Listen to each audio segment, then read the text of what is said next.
Notre invité du jour de Matin Première est le journaliste spécialiste des questions aéronautiques pour Radio France et France Télévisions d'une façon générale. Michel Polaco est auteur du livre Crash, pourquoi les avions s'écrasent-ils encore aux éditions Chênes.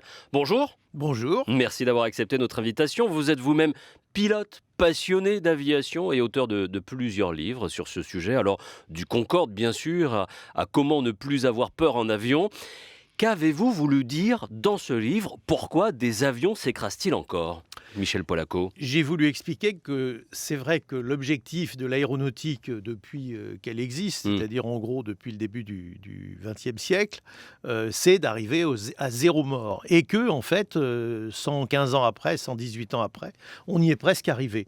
D'ailleurs, vous regardez les statistiques de 2017 et vous voyez qu'aucun gros avion, plus de 100 places, appartenant à des compagnies aériennes majeures, ne s'est écrasé. C'est quand même une belle année, si on peut dire, même s'il y a eu quelques victimes quand même, dans des avions plus petits, dans des régions du monde où la sécurité est un peu moins, où la sûreté sont un peu moins assurées. Mais globalement, j'ai voulu démontrer que l'aviation était vraiment de plus en plus sûre, avec des exemples et en disant pourquoi. Et on va en parler justement. Alors ça passe par le nécessaire rappel de l'histoire justement de l'aviation. Ça reste la plus belle invention du monde, de l'homme. C'est peut-être pas la plus belle invention de l'homme, parce que depuis la brouette, on en a inventé des choses utiles, bien évidemment, et l'écriture, et la littérature, et le cinéma, etc. Mais c'est une très très belle invention, et notamment c'est une invention qui aura permis au peuple de se rencontrer, ce qui est quelque chose de formidable. Et même si aujourd'hui, grâce à Internet, grâce à tout un tas de systèmes de communication, on essaye d'imaginer comment on pourrait, par exemple, faire l'économie financière, ou l'économie de pollution, ou l'économie d'énergie de l'aéronautique, il n'y a pas de solution. Les êtres humains, quoi qu'il arrive, d'une manière ou d'une autre, ont besoin de se rencontrer, de se voir, de se toucher, parce que c'est ainsi la nature de l'être humain. N'en déplaise à certains. Avec ses sacrifices et ses difficultés, cette évolution de l'aéronautique, le chemin parcouru, c'est ce que vous évoquez.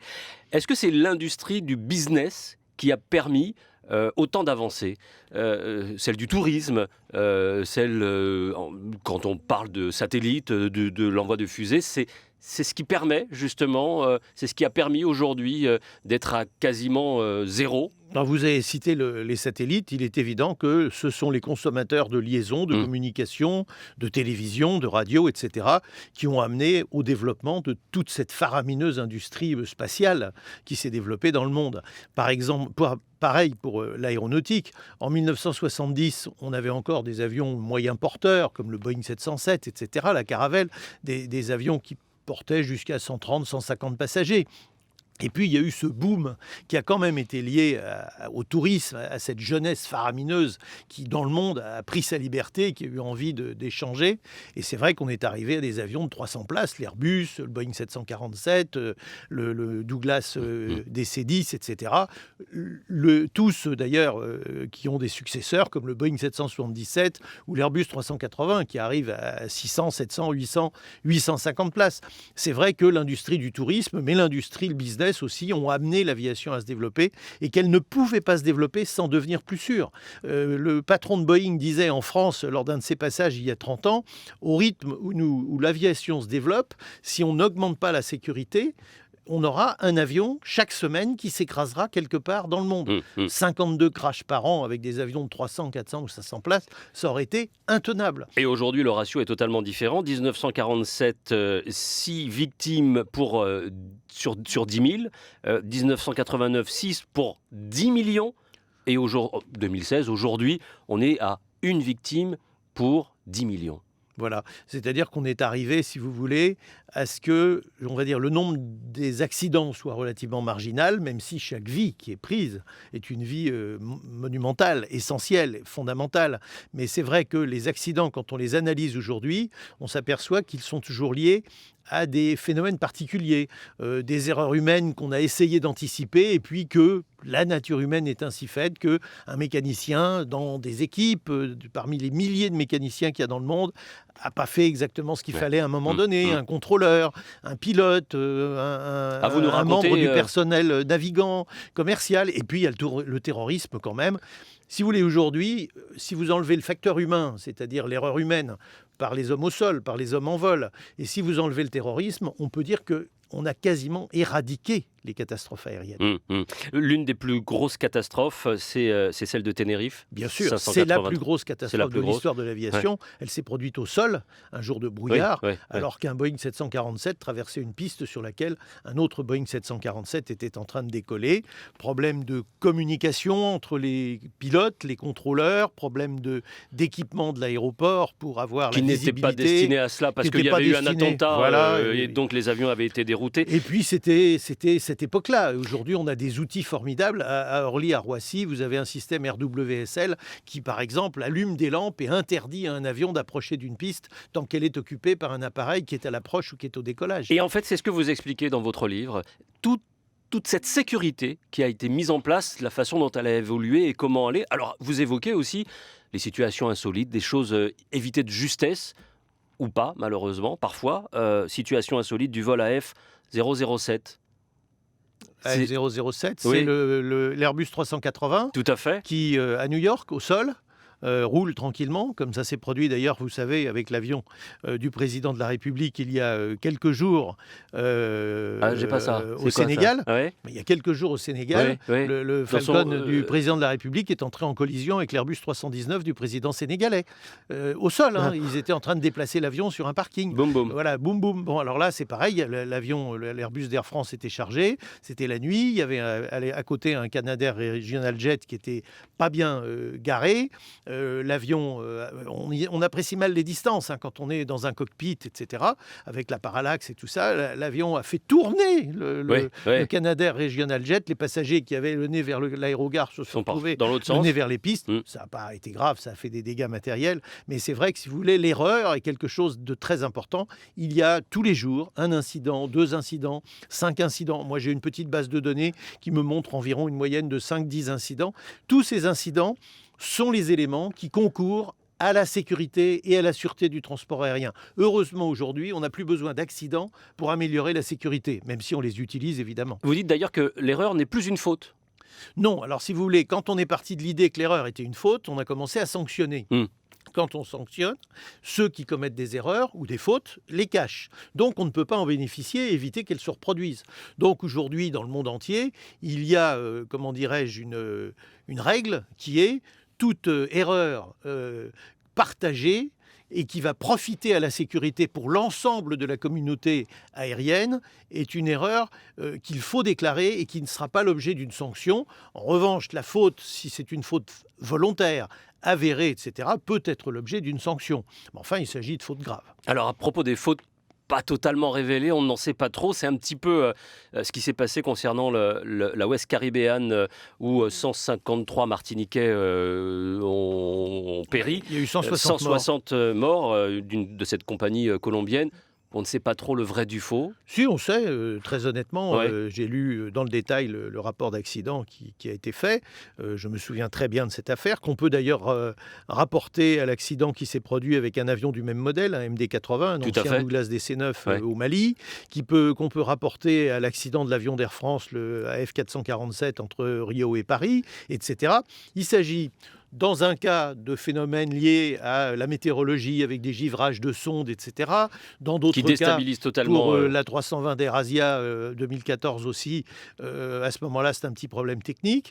Et l'équipage analyse mal le problème, réagit de manière inappropriée, alors qu'il a été formé pour réagir de manière appropriée. Mais comme il ne réalise pas bien, il n'analyse pas bien le problème, et que donc il n'arrive pas à trouver quelle est la solution et la procédure à appliquer, alors qu'on a un incident qui est en gros sans gravité et qu'on peut traiter facilement, on se retrouve avec une catastrophe. L'avion de West Caribbean, c'est un avion qui a volé en zone givrante, qui petit à petit s'est chargé de glace sans que l'équipage soit suffisamment vigilant. Lorsque des indicateurs ont montré que les vitesses diminuaient, que les puissances diminuaient, que l'avion s'alourdissait, que petit à petit il allait devenir impilotable, l'équipage n'a pas réagi comme il fallait réagir.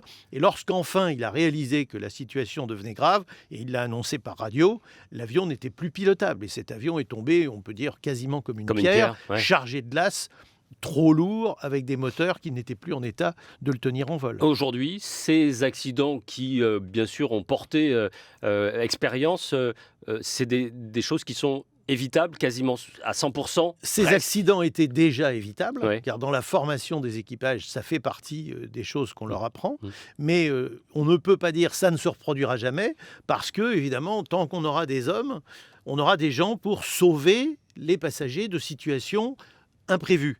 Mais tant qu'on aura des hommes, on aura aussi des gens pour commettre parfois des erreurs, parfois des fautes. Alors, vous parlez dans ce livre, alors oui, bien sûr, la sécurité, les avions, vous vous avez pris énormément... Comment vous avez sélectionné vos enquêtes, justement, ces explications, un petit peu en... De mémoire, j'ai essayé de prendre les 20, les 30 accidents ou incidents qui me sont apparus comme étant les plus significatifs. D'ailleurs, il n'y a pas que des catastrophes. Oui, Il y a oui. le posé de l'Airbus 320 sur l'Hudson par le Tout à fait. commandant Schulenberger, qui est Ouais. quand même Quelque une belle chose histoire. Vous d'assez voyez, il y a de extraordinaire. belles histoires. Et puis, il y en a d'autres qui sont inouïes, comme cette panne d'un petit voyant de signalement du train d'atterrissage sorti sur un avion, et l'équipage est complètement concentré sur cette petite ampoule grillée dont personne n'a rien à faire, et l'avion va s'écraser Ouais, avec tous ses passagers. Ouais. C'est inouï. Alors, vous parlez aussi du comportement des passagers, les passagers perturbateurs, les passagers clandestins aussi. Les passagers clandestins, c'est généralement des affaires très tristes, parce que autant le premier passager clandestin de l'histoire qui avait embarqué à bord de l'avion de... comment il s'appelait Je peux pas vous aider là. Oui, non, mais ça va me revenir d'une seconde de l'Oiseau Canari. Oui. À bord de l'Oiseau Canari en 1929-1930 était un journaliste qui s'appelait Schreiber et qui avait failli faire cracher l'avion parce que justement il s'était caché. Mais aujourd'hui, les passagers clandestins, ce sont des gens qui fuient la misère, qui se cachent dans les logements de train des avions, Ouais. qui souvent sont congelés une fois que l'avion Bien est en sûr. altitude. Mm. Et lorsque l'avion ouvre ses trappes de train pour se poser, eh bien, ils tombent et ils sont tués. C'est très rare qu'ils en réchappent. Le passager clandestin dans un avion aujourd'hui, alors vous avez le cas de cette petite fille à Genève qui, il y a quelque temps, était montée dans un avion. On n'a jamais compris comment elle a passé et tous les pourquoi. contrôles. Ouais. Mais bon, ça, c'est pas grave, Ouais, c'est pas méchant. En revanche, ces gens clandestins et miséreux qui essayent de s'enfuir, ça, c'est toujours très triste. Vous avez jamais eu peur, vous, en avion? Ça m'est arrivé. Ça vous m'est est arrivé arrivé d'avoir peur en avion. Et oui, vous parlez absolument. de ceux qui ont peur, en général, d'une façon générale, de Vous savez, l'avion. On a le droit d'avoir peur en Ouais. avion, et c'est assez logique d'avoir peur en avion. Vous êtes un citoyen, vous avez le droit de gérer votre vie, vous avez le droit d'aller où vous voulez, comme vous voulez, quand vous voulez. Vous arrivez dans un aéroport, on commence à vous fouiller, on commence à vous interdire plein de choses, on commence à fouiller vos bagages, on commence à vous obliger à vous déshabiller, etc., etc. On vous conditionne, ensuite on vous fait rentrer dans une espèce de tunnel de sûreté Donc on qui vous amène stresse dans de un toute avion façon. qui est un tunnel d'inconnu. Dans ce tunnel d'inconnu, vous ne savez pas comment ça marche, vous ne savez pas ce qui se passe, vous ne savez pas pourquoi ça secoue, vous ne savez pas pourquoi ça tourne, vous ne savez pas pourquoi ça monte ou ça descend, on ne vous explique rien, vous avez trop chaud, vous avez trop froid, vous n'avez pas le droit de vous lever, vous n'avez pas le droit de parler. Ouais. Comment ne pas avoir peur? La peur, c'est souvent la peur du crash. La méconnaissance. Non, Oui. c'est la méconnaissance. Parce que la peur du crash, le crash Les gens il est qui ont peur quasiment en avion. impossible. Oui, mais parce oui, qu'ils mais imaginent. Parce Ouais, que c'est ça. ils Ouais. sont conditionnés dans une situation où la seule chose qu'ils ont encore le droit de faire, c'est d'avoir peur. Si vous On voulez. peut se guérir de ça? Bien sûr, je Ouais. pense qu'on peut se guérir. Alors, il y a des cas plus graves que d'autres, hein, c'est certain. Mais je pense que la pratique de l'aviation, par exemple en aéroclub, l'apprentissage, la connaissance de l'aviation, les stages anti-stress, la lecture de l'histoire de l'aviation. Alors vous avez écrit déjà voilà, là-dessus, des sur la livres peur comme de ça, l'avion. ça explique quand même. Mm. Donc, si vous voulez, je pense que plus on connaît, moins on a peur. Mais vous savez, c'est comme les civilisations. Quand on commence à se connaître, on apprend à s'aimer. J'aime bien. Quel est le vol qui vous plairait de faire, de réaliser? Ah, j'aurais bien aimé faire un vol dans une navette spatiale, Ouais. ça, il n'y a aucun Vous doute. avez vu, c'est en train de se former là, Oui, alors avec c'est des le dernier capsules, vol. c'est pas des navettes, Oui, c'est des capsules. mais enfin, Voilà, on c'est revient à la capsule. C'est pour en arriver à ça. Je suis un peu Quoi. claustrophobe, moi. Si vous voulez la capsule de Jean-Loup Chrétien ou la capsule de Thomas Pesquet, quand Ouais. vous la regardez de près, vous dites que vous allez être enfermé là-dedans peut-être 2 fois 2 jours, une Ouais. fois à l'aller, une fois au retour. Et le vol de cette voiture qui sera La Tesla. La Tesla là. Oui, c'est un gadget, Ouais, quand même. ouais, Elon ouais. Musk, c'est quand même j'allais dire un grand comique, c'est un grand chef d'entreprise, c'est sûr. sûr. Mais enfin, bon, aller lancer une Tesla en orbite, on pourrait presque dire, il faudrait se mobiliser. Ça fait quand même des déchets spatiaux, Malgré des tout. débris spatiaux Ouais, totalement inutiles et qui peuvent entrer un jour en collision avec d'autres objets. Donc vous, votre souhait, ce serait un jour de pouvoir... Non, moi je suis un homme heureux dans ce domaine. J'ai Mm. volé dans des avions civils, dans des avions militaires. Et votre meilleur J'ai pu souvenir tenir les commandes de d'aviation? vol j'ai pu tenir les commandes de vol du Concorde en vol. J'ai Ah pu oui. être Ah, quand lâché même. sur le simulateur de vol par un ami, Jean Marco et Eddie Archillot, qui était son chef. Le pauvre Jean Marco, qui était le copilote du Concorde qui s'est écrasé en 2000 à Charles de Gaulle. J'ai fait le tour du monde en Concorde, le tour du monde en Airbus 340 avec le World Ranger en 1993. J'ai eu le plaisir de participer à des records formidables. J'ai volé avec l'école de chasse de Tours.